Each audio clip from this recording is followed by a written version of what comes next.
Hi everyone, this is Manisha. Welcome back to preparation times. Friends, जैसा कि आप जानते हैं कि एनसीईआरटी अध्ययन की जो हमारी सीरीज़ स्टार्ट हो चुकी थी, जिसमें हमने क्लास 6 की हिस्ट्री की जो बुक है उसका चैप्टर 1 ऑलरेडी कवर कर लिया था।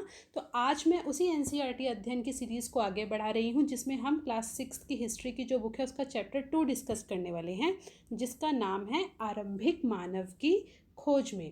ठीक है, तो इम्पॉर्टेंट सेशन है फ्रेंड्स आज का। ठीक है, मैंने आपको जैसा कि बताया था कि एनसीईआरटी आपके हर एग्ज़ाम के लिए पढ़नी बहुत ज़्यादा ज़रूरी है, तो नोट्स ज़रूर प्रिपेयर करा करें आप साथ साथ, और उन्हें रिवाइज़ भी ज़रूर करा करें। ठीक है, तो चलिए फिर हम स्टार्ट करते हैं आज का सेशन बिना किसी देरी के। और अगर वीडियो पसंद आए तो लाइक ज़रूर करना फ्रेंड्स, और अगर अभी तक चैनल को सब्सक्राइब नहीं किया है तो ज़रूर कर लीजिएगा, और नोटिफिकेशन के लिए बेल आइकन को प्रेस करना बिल्कुल ना भूलें। ठीक है, तो चलिए फिर स्टार्ट करते हैं। सबसे पहले फ्रेंड्स हम पढ़ेंगे आखेटक और खाद्य संग्राहक के बारे में, यानी कि हंटर्स एंड गैदरर्स। ठीक है, अगर हम बात करते हैं आरंभिक मानव की, ठीक है, यानी कि अगर हम बात करते हैं उनके मतलब उन्हें किस रूप में हम जानते थे, सबसे पहले अगर हम देखें तो हमें हमारे माइंड में तुरंत आ जाना चाहिए कि आखेटक और खाद्य संग्राहक। अब वो किस तरह, अब ये हम जानेंगे। तो देखिए, आखेट जैसा कि आप सब जानते हैं कि इसका मतलब होता है शिकार, है ना। तो ये आखेट जो है, तो इसका क्या रोल था आरंभिक मानव के, अगर हम जीवन में देखते हैं तो आइए जानते हैं। सबसे पहले हम बात करेंगे आखेटक यानी कि हंटर्स की। तो देखिए, ये आमतौर पर खाने के लिए जंगली जानवरों का शिकार करते थे, यानी कि वो क्या करते थे, जो आखेटक थे वो अपने भोजन की आवश्यकताओं के लिए किसके ऊपर निर्भर थे, जानवरों पर, या फिर मैंने आपको बताया था जो जंगल से उनको उत्पाद मिलते थे, ठीक है, उनके ऊपर वो निर्भर थे। तो जैसे कि जो भी पौधे हो गए या वहाँ से मिलने वाले फल हो गए, ठीक है, तो इन सब चीज़ों पर वो निर्भर थे। तो अगर अब वो जानवरों का शिकार कर रहे हैं तो उसका प्रयोग वो क्या करते थे, उनका जो मांस था उसको खाते थे वो। ठीक है, तो इस कारण उन्हें क्या कहा गया, हंटर्स। अब आगे अगला जो शब्द आता है वो है खाद्य संग्राहक, यानी कि अगर हम बात करते हैं गैदरर्स की, तो गैदरर्स से आपको मतलब समझ आना चाहिए गैदरिंग। ठीक है, यानी कि इसका क्या मतलब हुआ कि यहाँ पर जो खाने की चीज़ें थी उनका संग्रह किया जाता था। देखते हैं क्या लिखा है, भोजन के लिए जड़ों, फलों तथा जंगल के अन्य उत्पादों का ये क्या करते थे, संग्रह। कौन, जो आरंभिक मानव थे। तो कुल मिलाकर अगर हम देखें कि आखेटक और खाद्य संग्राहक, ये दोनों ही जो रूप हैं ये उस टाइम की अगर हम बात करें आरंभिक मानव के हैं। ठीक है, उन्हें आखेटक खाद्य संग्राहक के रूप में जाना जाता था। और क्यों जाना जाता था ये मैंने आपको ऑलरेडी बता दिया है। ठीक है, अब आगे देख लेते हैं। आरंभिक मानव एक स्थान से दूसरे स्थान जाते थे। जैसा कि हम सब जानते हैं कि जो भी अर्लीस्ट अगर हम बात करते हैं पीपल की, तो ये एक जगह से दूसरी जगह शिफ्ट होते थे, है ना। तो जैसा कि अब इसके पीछे कारण क्या है, क्यों होते थे earliest people move from one place to another, why. ठीक है, तो इसके कुछ कारण हैं, उनके बारे में देख लेते हैं। आसपास पौधों तथा जानवरों की संख्या में कमी। अब देखिए, अगर हम बात करते हैं आरंभिक मानव की, तो क्या होता था उस टाइम, जितने भी ये होते थे ये क्या करते थे, अगर एक जगह पर ये रहते हैं, अब वहाँ पर जितने भी जंगल से जो उत्पाद मिल रहे हैं उनका ये प्रयोग करते थे। ठीक है, और जो जानवर थे उनको भी ये मारकर खा जाते थे। तो एक टाइम क्या आता था कि उन दोनों, जैसे कि पौधों की, या हम कहें पेड़ पौधों से जो मिलने वाली चीज़ें थी, या फिर जो जानवर थे उनकी संख्या में कमी आना तो लाजमी था, है ना। तो जब वो वहाँ पर उनके खाने की चीज़ें ही नहीं होंगी तो वो क्या करेंगे, अपनी वो जगह वहाँ से छोड़ देंगे। ठीक है, या फिर वो दूसरी जगह शिफ्ट हो जाएंगे। तो ये एक रीज़न था जानवरों का पीछा करने के उद्देश्य से। अब देखिए, अब जहाँ जहाँ जानवर जाएगा, तो अब ये जो आरंभिक मानव थे ये भी उसके ऊपर निर्भर थे, जानवरों पर। ठीक है, तो और जानवर जो है ये भी अपने भोजन की तलाश में इधर उधर जाते रहते थे।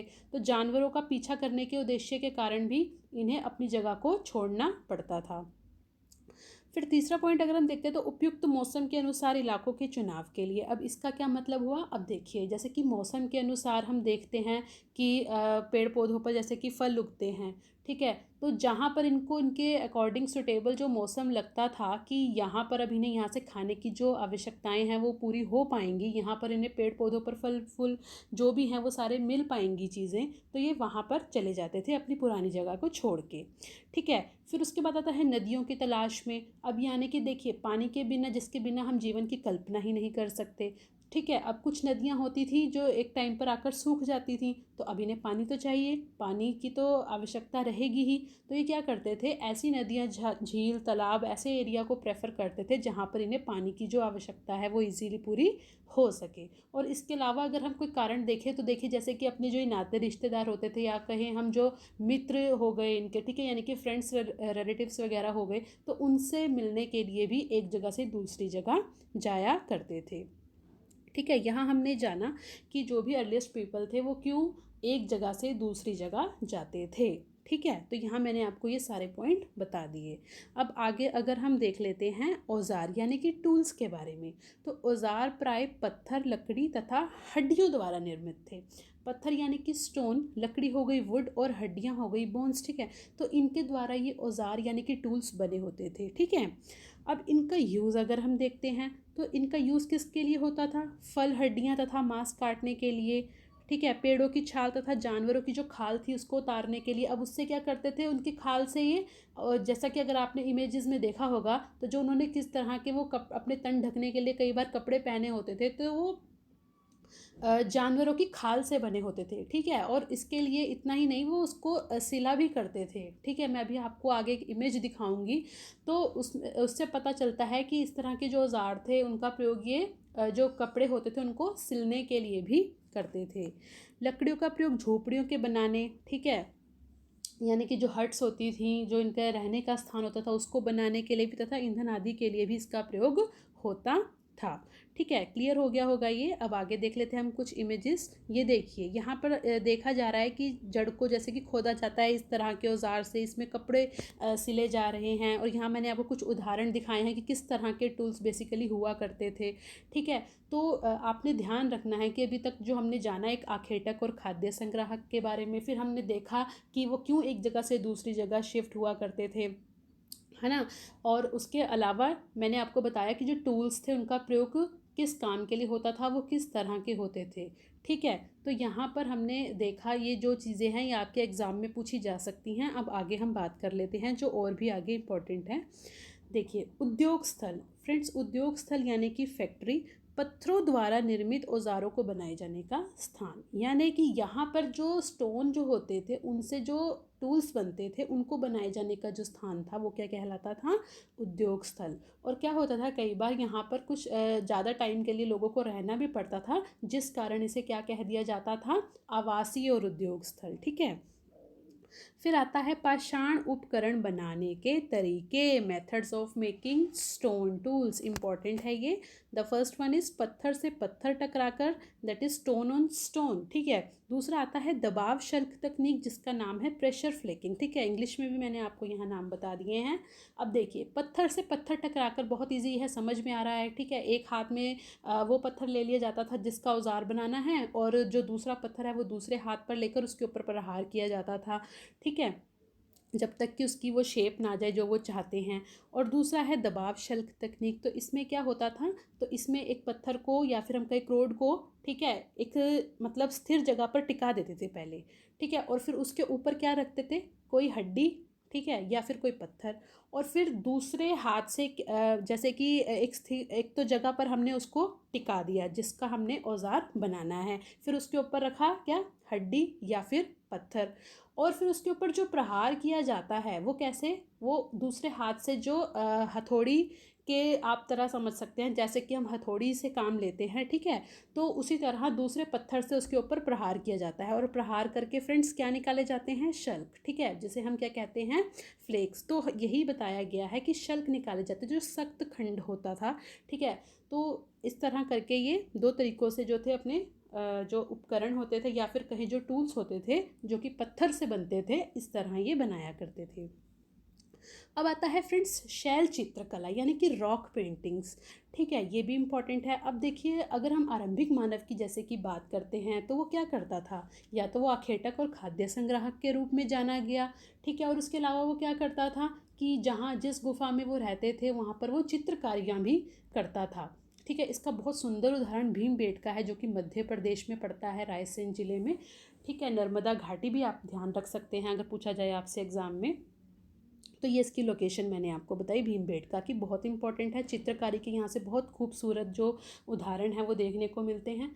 तो अब देखिए, अब अगर हम बात करते हैं कि आखेटक खाद्य संग्राहक के रूप में हमने जाना कि ये जानवरों को पकड़ते थे, जैसे कि मछलियाँ, चिड़ियाँ, ठीक है, इन सबको भी ये पकड़ते थे, और उसके अलावा जंगल के उत्पादों पर भी निर्भर थे। और दूसरी चीज़ जो इम्पोर्टेंट है, अगर अगर हम इनके काम देखते हैं तो वो आता है शैल चित्रकला यानी कि रॉक पेंटिंग्स। तो जानते हैं इसके बारे में भी। जिन गुफाओं में लोग रहते थे उन गुफाओं की दीवारों पर यानी कि जो वॉल्स होती थी वहाँ की, जंगली जानवरों का कुशलता से सजीव चित्रण किया गया है। यानी कि जो भी उनकी इमेजिनेशन उस टाइम होती थी, जो भी वो कल्पना करते थे, उसे वो ड्रॉ कर देते थे उन वॉल्स पर, ठीक है। उदाहरण के रूप में आप मध्य प्रदेश में भीमबेटका का नाम ध्यान रख सकते हैं, और दक्षिणी उत्तर प्रदेश, ठीक है। और ये मैंने आपको एक इमेज दिखाई है जिससे आप देख सकते हैं कि इस तरह के कुछ वहाँ एविडेंसेस मिले हैं जो कि वो चित्रकला का एक स्पष्ट उदाहरण हमारे सामने रखते हैं। फिर आती है बात पुरास्थल यानी कि साइट्स की। तो क्या होती हैं ये? तो देखिए, वे स्थान जहां औजार, बर्तन और इमारतों जैसी वस्तुओं आदि के अवशेष मिलते हों, हम उसे क्या कहते हैं फ्रेंड्स? पुरास्थल, ठीक है। अब आती है बात आग। आग का प्रयोग यानी कि यूज़ ऑफ फायर। तो इसका प्रयोग किसके लिए करता था? जो आरंभिक आरंभिक मानव की अगर हम बात करें तो ये क्या करते थे? ये प्रकाश के लिए, ठीक है, करते थे, मांस भुनने के लिए, या फिर जानवरों को डराने के लिए। मान लीजिए ऐसे कोई जानवर आ जाए उनके सामने, तो वो जानवरों के आगे ऐसे वो प्रकाश जब करते थे तो जानवर जो थे वो डर जाते थे उस प्रकाश से, तो इसलिए भी आग का प्रयोग करते थे, ठीक है।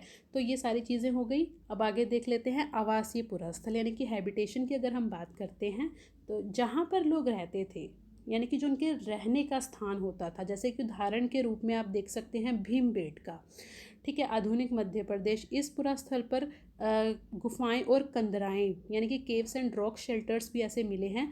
लोग इन पुरा स्थल पर क्या करते थे? धूप, बारिश और हवा से राहत के लिए रहते थे।